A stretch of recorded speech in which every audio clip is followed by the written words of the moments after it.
Hi guys, Macman here again. So this is going to be like the second video in the series of my processing of 300 blackout brass. So in the first one you saw me going through depriming, sizing and trimming. And if you look at this, you can see that the trim is pretty neat. There's not much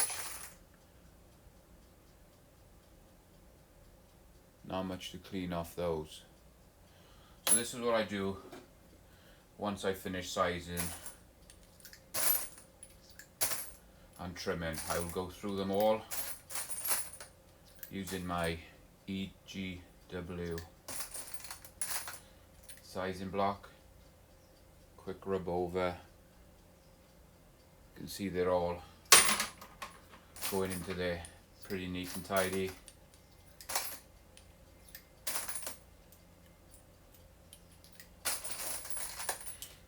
Just run through a few of these for you. That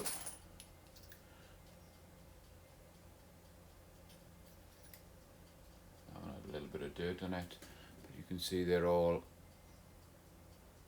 coming out nice and even. So what I'll do one more, and then I'll put you on pause while I go through and finish all these off, and then we'll go on to the next step.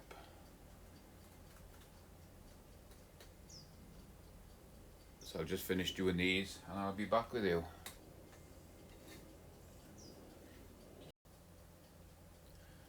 So I've been through all my cases. They've all gone through the case gauge. Didn't have any rejections this time. They went through 100%. I always keep little notes, and you can see it's got 300 blackout, 300 head stamps, so I know these are going to be the genuine 300 blackout. And I always make a list. I got sized, trimmed, primer pockets, deburred and cleaned. And as I go through each process, I always put a little tick on them so I know where I am. So if I'm halfway through a process, I can leave that in the box, close it up. If I come back in a week, 2 weeks, 6 months, I know exactly what process this brass has been in. So when you look around my loading room, I have these notes everywhere in all my boxes, all my brass boxes, they're everywhere. Great little thing to have, because you'll never remember what you're doing. So the next process I'll do once I've checked all the cases, I have this Sinclair for cleaning the pockets. I think it uniforms them up as well. I've seen some guys with using the little screwdrivers, the cordless screwdrivers. I haven't got an attachment to do that, so at the moment I'm still doing it by hand. So see, the pockets are pretty grubby. Put them into the tool, turn them a few times, and there you go. They're all coming out nice and clean. They're uniformed again. So this will be the next process that we go through on all this brass.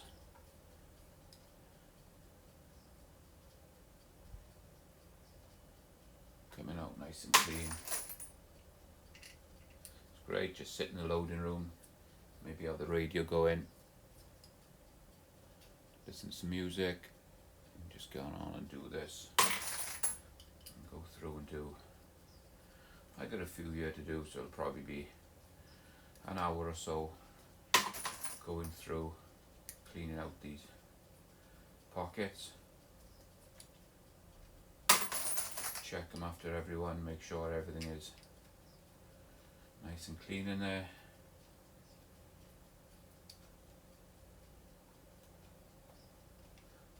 Just a touch more. So you can see they're all coming out nice and clean. Okay, I'm going to carry on doing this. I'll pause you out for a little while, and I'll bring you back when I do my next section.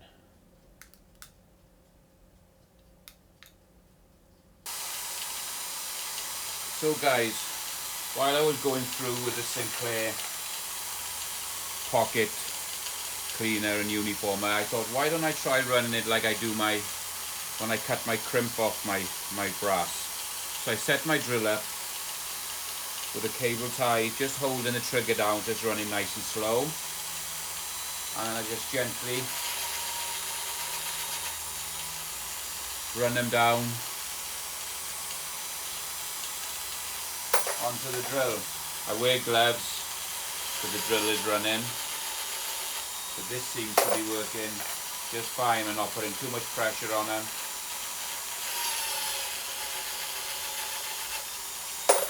Just gently cleaning out the pocket, and that's doing a nice job as well. And doing it this way, it's going to speed the whole process up, and also my fingers aren't taking such a beating.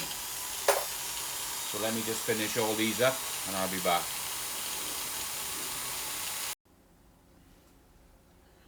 So I've done a bunch of this brass now, where we've done cleaned all the pockets and reformed them.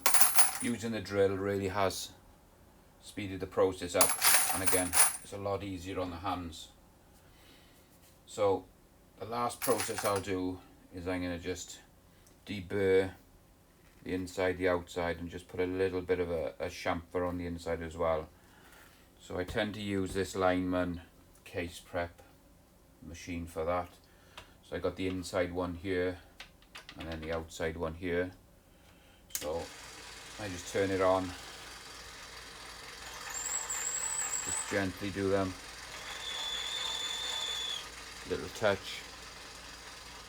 You can see it's just cleans them up, a little bit of chamfer on the inside and deburrs the back of them. So again, I wear gloves with this process. If you slip off and catch the tools, you're not going to hurt yourself. So again, we can just sit there, run through this process, try and keep them as square as possible. I've also got the RCBS hand tool for doing this, but doing it this way again, it's just speeding it up, and it's less work on the hands and the fingers.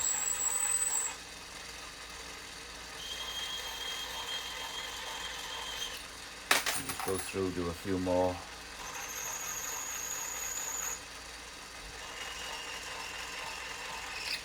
So as the whole process goes, you can see they've been sized, trimmed, pockets are nice and clean and uniformed. I've checked all the flash holes as I'm going through doing this process.